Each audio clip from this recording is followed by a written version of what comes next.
اس میں سب سے پہلے جو بات ذکر کی گئی ہے وہ کتاب الطہارت کا ذکر کیا گیا ہے کہ نجاستوں سے آپ نے کیسے پاک ہونا ہے، اور نجاست کتنی قسم کی ہے، کون کون سی نجاست ہوتی ہے، اور اگر جسم پر لگ جائے تو وہ جسم کو پاک کیسے کرنا ہے، کپڑوں پر لگ جائے تو پاک کیسے کرنا ہے، انسان کا پخانہ، جانور کا پخانہ، کون کون سے مطلب کہ آپ کام کرتے ہیں، بکریوں کی جو مینگنیں ہوتی ہیں یا وہ آپ کے جسم کو لگ جاتی ہیں، مرغیوں کی ہوتی ہیں لگ جاتی ہیں، ان کا کیا حکم ہے، یہ ساری چیزیں ہم اس باب میں پڑھیں گے، لیکن ساری آج نہیں پڑھیں گے، جتنی آپ یاد رکھ سکیں اتنا ہی ہم پڑھیں گے، کیونکہ اگر زیادہ پڑھ لیا تو پھر آپ کو یاد نہیں رہے گا، تو پھر ہمارا مقصد ختم ہو جائے گا۔ تو جتنی چیزیں بھی بتاؤں، ایک بات یاد رکھیے گا کہ جو بھی آپ مسئلہ سنیں نا اس کو پریکٹیکل کرنا شروع کر دیں۔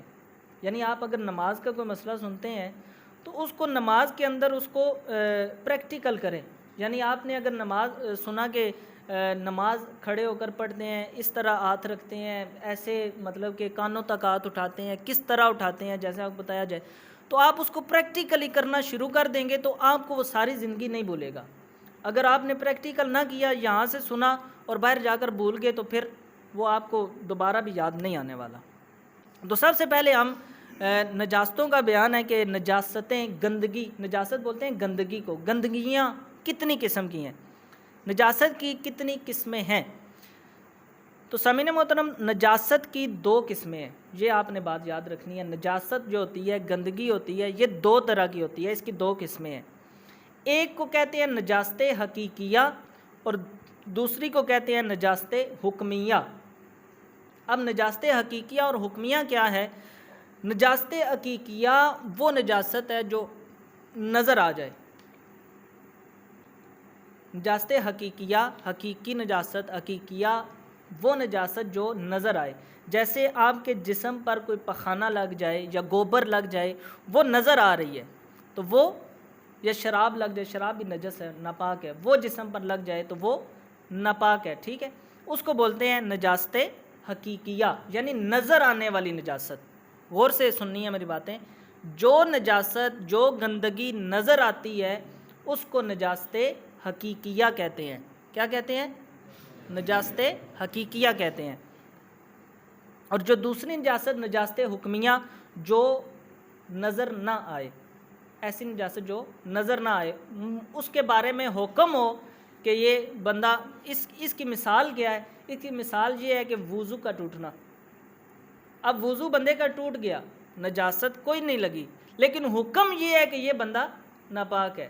ناپاک سے مراد یہ ہے کہ یہ اب کوئی نماز نہیں پڑھ سکتا، یا غسل کا فرض ہونا، غسل فرض ہو گیا انسان پر، کوئی گندگی لگی نہیں ہوتی، ٹھیک ہے، یعنی وہ آپ نے وہ الگ چیز ہے گندگی، لیکن ظاہری طور پر آپ کے جسم پر کوئی گندگی نہیں ہوتی، لیکن حکم یہ ہے کہ یہ ناپاک ہے انسان، ٹھیک ہے۔ نجاست حقیقیہ اور نجاست حکمیہ میں آپ کو فرق پتہ چل گیا۔ اب ہم آگے چلتے ہیں، نجاست حکمیہ کی کتنی قسمیں ہیں۔ اب آگے، پہلے ہم نے نجاست کی قسمیں پڑھی ہیں، وہ ہیں دو، نجاست حقیقیہ، نجاست حکمیہ۔ اب آگے نجاست حکمیہ کی دو قسمیں ہیں، وہ ہے نجاست حکمیہ کو حدث بھی کہتے ہیں، حدث یعنی بے وضو ہونا، ٹھیک ہے، نجاست حکمیہ کو حدث بھی کہتے ہیں۔ اس کی دو قسمیں ہیں، حدث اصغر اور حدث اکبر۔ حدث اصغر سے مراد بے وضو ہونا، ٹھیک ہے۔ نجاست حکمیہ کی دو قسمیں، آگے میں نے مثال میں آپ کو بتایا بھی ہے۔ نجاست حکمیہ کی دو قسمیں ہیں، حدث اصغر اور حدث اکبر۔ حدث اصغر، اصغر بولتے ہیں چھوٹا، چھوٹی نجاست۔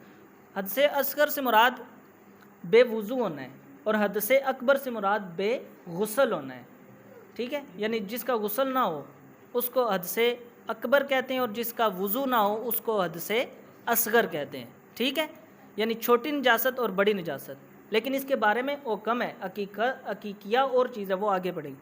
اب نجاست حقیقیہ، ہم نے پڑھ لیا نجاست کی کتنی قسمیں ہیں؟ دو، نجاست حقیقیہ، نجاست حکمیہ۔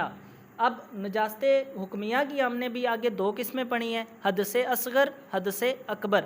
اب ہم پڑھ رہے ہیں نجاست حقیقیہ کی اقسام۔ نجاست حقیقیہ جو نظر آنے والی نجاست ہے، اس کی کتنی قسمیں ہیں؟ تو اس کی بھی دو قسمیں ہیں. یہ تھوڑا سا لمبا ٹاپک ہے. نجاست حقیقیہ کی دو قسمیں ہیں, ایک ہے نجاست غلیظہ اور دوسری ہے نجاست خفیفہ. اب نجاست غلیظہ اور خفیفہ کیا ہوتا ہے؟ نجاست جو غلیظہ ہوتی ہے اس کو کہتے ہیں جس کا حکم تھوڑا سخت ہوتا ہے, جس کا حکم یعنی سخت ہوتا ہے, اور نجاست خفیفہ اس کا حکم تھوڑا ہلکا ہوتا ہے, مطلب اس کے بارے میں تھوڑی سی انسان کو چھوٹ ہوتی ہے. ٹھیک ہے. اب سب سے پہلے ہم یہ چیز پڑھ لیتے ہیں کہ نجاست غلیظہ کا کیا حکم ہے, پھر نجاست خفیفہ کا حکم پڑھیں گے. نجاست غلیظہ اگر انسان کے جسم پر لگ جائے تو اس کا کیا حکم ہے؟ اگر ایک درم نجاست غلیظہ جو ہے, توجہ میری طرف رکھیے گا, نجاست غلیظہ, ٹھیک ہے, یعنی جو پہلی نظر آنے والی نجاست ہے اور جس کا حکم سخت ہے, تو وہ اس کے بارے میں کیا ہے کہ اگر ایک درم سے زیادہ لگ جائے, اگر ایک درم سے زیادہ لگ جائے, اب درم کیا ہوتا ہے, اس کی مقدار کتنی ہے, یہ اگلا سوال ہے. اگر ایک درم, پہلے یہ آپ سن لیں, آپ کو بات سمجھ آ جائے گی آگے جا کر. اگر ایک درم سے زیادہ لگ جائے تو اس کا پاک کرنا فرض ہے. ٹھیک ہے. نجاست جو غلیظہ ہوتی ہے, نجاست غلیظہ میں کیا کیا چیزیں آتی ہیں یہ بھی ہم آگے پڑھیں گے, پہلے آپ حکم سن لیں. نجاست غلیظہ اگر ایک درم سے زیادہ لگ جائے تو اس کو پاک کرنا, نجاست پاک نہیں ہو سکتی, یہ نہیں سنیے نجاست پاک ہوتی ہے, نجاست کو پاک نہیں کرنا بلکہ اس کپڑے یا جسم کو پاک کرنا ہے. ٹھیک ہے. اس کا پاک کرنا فرض ہے, بے پاک کیے یعنی بغیر پاک کیے آپ کی نماز نہیں ہوگی. ٹھیک ہے. اگر ایک درم سے زیادہ لگ جائے, اور اگر لگی ہے کسی انسان کے جسم کے ساتھ یا کپڑوں کے ساتھ نجاست لگی ہوئی ہے, پھر اس نے نماز قصدن پڑھ لی یعنی ارادہ کر کے پڑھ لی نماز, تو وہ گناہگار ہوگا. ٹھیک ہے. وہ سخت گناہگار ہوگا. اور کسی نے اگر بنیت استخفاف, یعنی استخفاف بولتے ہیں کہ کم جانتے ہوئے, حقیر جانتے ہوئے, یعنی نماز پڑھنے کے لیے آ رہا تھا, نجاست لگی ہوئی تھی, یعنی ذہن میں یہ آیا چلو ہو جائے گی نماز, خیر ہے لگی ہوئی ہے, یعنی حقیر جانا ہے اس نے نماز کو, بھائی نہ میں نے پاک نہ بھی کی تو ہو جائے گی, خیر ہے. حقیر جان کر اگر کسی نے نماز پڑھی تو وہ یہاں لکھا ہوا ہے کہ وہ اس نے کفر کیا. ٹھیک ہے. اگر حقیر نماز کو, یعنی آپ اللہ کی برگاہ میں آ رہے ہیں نا, اللہ کی برگاہ میں آ رہے ہیں اور آپ اس کو حقیر جان کر کے نجاست لگی ہے, خیر ہے, تو وہ انسان کفر کرتا ہے. ٹھیک ہے. اب دوسرا جو ہے, پہلی ہم نے پڑھی ہے کہ اگر درم سے زیادہ لگی ہو, اب ایک درم کے برابر لگی ہے. ٹھیک ہے. اگر ایک درم کے برابر لگی ہے تو اس کا دھونا واجب ہے. اگر بے پاک کیے اس نے نماز پڑھی تو نماز مکروہ تحریمی ہوئی, یعنی ایسی نماز کا اعادہ واجب ہے, اور قصدن پڑھی تو گناہگار ہوگا. ٹھیک ہے. یعنی ایک درم, پہلے ہم نے پڑھا ہے ایک درم سے زیادہ ہے, دوسرا ہم نے پڑھا ہے ایک درم کے برابر ہے. اب اگلا جو تیسرا سٹیپ ہے وہ یہ ہے کہ اگر ایک درم سے کم ہے نجاست, ایک درم سے نجاست غلیظہ ایک درم سے کم ہے تو اس کا پاک کرنا سنت ہے. ٹھیک ہے. اس کا پاک کرنا سنت ہے. بے پاک کی یہ نماز ہو جائے گی, پہلی دونوں صورتوں میں نماز نہیں ہوگی. ٹھیک ہے.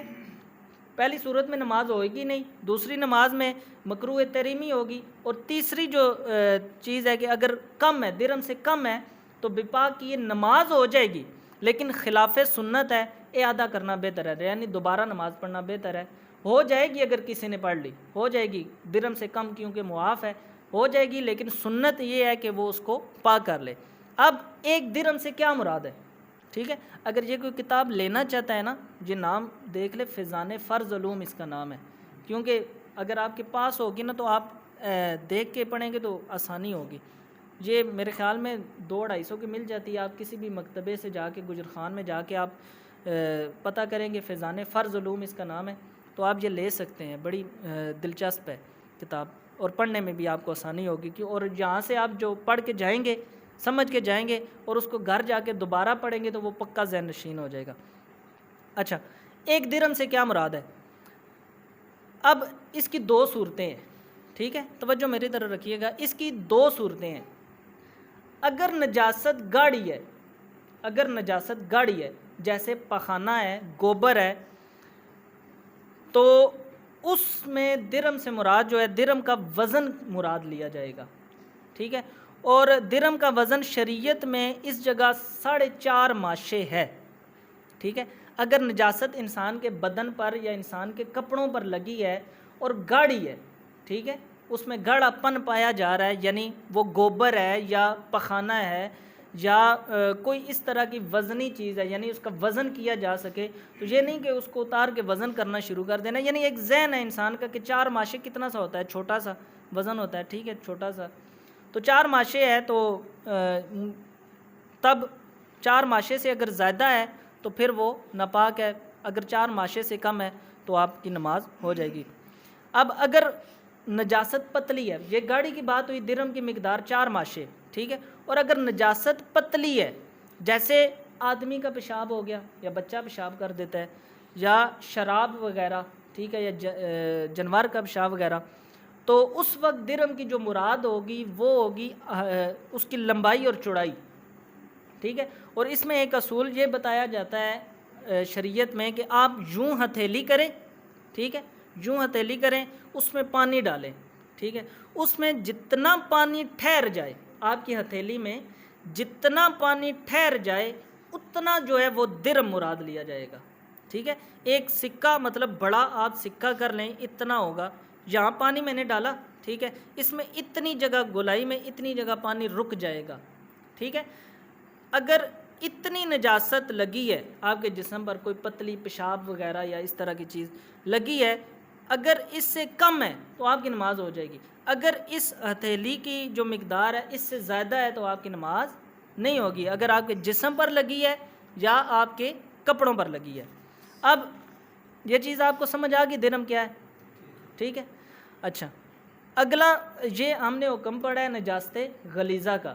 اب آخری مسئلہ ہے نجاست خفیفہ کا حکم پڑھ کے ہم یہاں ختم کریں گے. نجاست خفیفہ کا کیا حکم ہے؟ نجاست غلیظہ کی جو حکم تھا وہ درم تھا اور 4 ماشے جو لکھا ہوا ہے، ٹھیک ہے، آپ کو میں نے بتایا. اور جو نجاست خفیفہ ہے، یعنی نجاست خفیفہ یاد ہے نا کہ آپ کہا تھا، یعنی جس کا حکم ہلکا ہے، تھوڑا ہلکا خفیفہ ہے. نجاست خفیفہ کا یہ حکم ہے کہ کپڑے کے حصہ یا بدن کے کسی عضو پر لگ جائے، اگر اس کی چوتھائی سے کم ہے، اگر جس بھی حصے پر لگی ہے، یعنی پورے بدن کا لے لیا، جس بھی حصے پر لگی ہے، اگر آپ کے بازو پر لگ گئی یا آپ کے ہاتھ پر لگ گئی یا آپ کی ٹانگ پر، آپ کے پاؤں پر، آپ کے دامن پر، ٹھیک ہے، یا آپ کی آستین پر لگ گئی، تو اس کی چوتھائی سے کم مقدار میں معاف ہے، یعنی اس حصے کی چوتھائی سے کم، ٹھیک ہے. نہیں سمجھ آئی، میں سمجھاتا ہوں آپ کو. یہ ایک ہاتھ ہے، ٹھیک ہے، توجہ میری طرف رکھیں. یہ ایک ہاتھ ہے، یہ اس کے 4 حصے کر لیں، ٹھیک ہے، یوں، ٹھیک ہے، یہ 4 اس کے حصے ہو گئے، ٹھیک ہے. اب یہ اس کا جو اوپر والا حصہ ہے نا، اس سے کم، اگر اس کے 4 حصے کرنے ہیں، اس سے اگر کم لگی ہے تو آپ کی نماز ہو جائے گی. اگر اس سے زیادہ لگی ہے چوتھائی سے تو پھر آپ کی نماز نہیں ہوگی، نجاست، ٹھیک ہے. یا اگر آپ میرے یہ دامن ہے، یہ سارا، ٹھیک ہے، یہ یہاں سے لے کر یہاں تک سارا دامن ہے، اس کے 4 حصے، اگر یہاں تھوڑی سی لگ گئی نا تو پھر میں اس کے 4 حصے کروں گا، ٹھیک ہے. اگر چوتھائی حصے سے زیادہ بن رہی ہے تو پھر میری نماز نہیں ہوگی، اگر چوتھائی سے کم بن رہی ہے تو میری نماز ہو جائے گی، ٹھیک ہے. چلیں آخری تھوڑا سا پڑھ لیتے ہیں. اگر نجاست غلیظہ یا خفیفہ کسی پانی وغیرہ میں گر جائے تو کیا حکم ہے؟ نجاست غلیظہ اور خفیفہ اگر کسی پانی وغیرہ میں گر جائے تو کیا حکم ہے؟ نجاست اگر کسی پتلی چیز میں گرے، جیسے پانی یا سرکہ میں گرے، کسی پانی یا بالٹی میں آپ نے پانی ڈالا ہے، اس میں نجاست گر گئی، چاہے غلیظہ ہو یا خفیفہ، سارا پانی یا وہ سارا سرکہ ناپاک ہو جائے گا، اگرچہ ایک قطرہ بھی گرے، جب تک وہ پتلی چیز حد کثرت پر یعنی دا در دا نہ ہو. اب یہ دا در دا کیا ہوتا ہے؟ دا در دا آپ نے دیکھا ہوگا، گولڑا شریف آپ گئے ہیں، وہاں تالاب ایک بنا ہوا ہے جس میں آپ وضو کرتے ہیں، یا آپ بڑی درباروں پر جائیں یا کسی مسجد میں جائیں، بادشاہی مسجد میں بھی میرے خیال میں باہر وہ بنا ہوا ہے، داتا دربار بھی شاید نہیں بنا بلکہ، تو وہاں ایک حوض سا ہوتا ہے، اس کی جو ہوتی ہے لمبائی اور چوڑائی برابر ہوتی ہے، آپ نے دیکھا ہوگا یا گولائی میں ہوگا یا وہ لمبائی چوڑائی میں ہوگا، لیکن وہ برابر ہوتا ہے، دا در دا، یعنی 10 عربی ہاتھ جو ہیں، عربی ہاتھ یہاں سے یہاں تک اس کو پہلے بولتے ہوتے تھے عربی ہاتھ جو ہوتا ہے نا عربی، وہ یہاں سے یہاں تک مراد لیا، کونی تک مراد لیا جاتا ہے، 10 ہاتھ یوں کر لیں اور 10 ہاتھ یوں کر لیں، ٹھیک ہے، اگر یعنی اور اس کی دوسری بھی یہ بھی دیکھنے کی مثال اس کو یوں دی گئی ہے، اگر اس سائڈ سے آپ پانی ہلائیں تو دوسرے سرے تک پانی نہ ہلے، ٹھیک ہے، تو اگر اس پانی میں نجاست گرے گی تو وہ پانی ناپاک نہیں ہوگا، اگر اس سے کم ہے، جتنا بھی کم ہے تو وہ پانی ناپاک ہو جائے گا، کوئی بھی نجاست اس میں گرتی ہے، ٹھیک ہے۔ یہ ہم نے آج جو ہے نجاستوں کا بیان پڑھا، اس میں ہم نے نجاست حقیقیہ اور حکمیہ کی آگے جتنی بھی مثالیں ہم نے پڑھی ہیں، امید ہے کہ آپ کو یہ سمجھ آیا ہوگا۔ اللہ پاک ہم سب کو عمل کرنے کی توفیق عطا فرمائے۔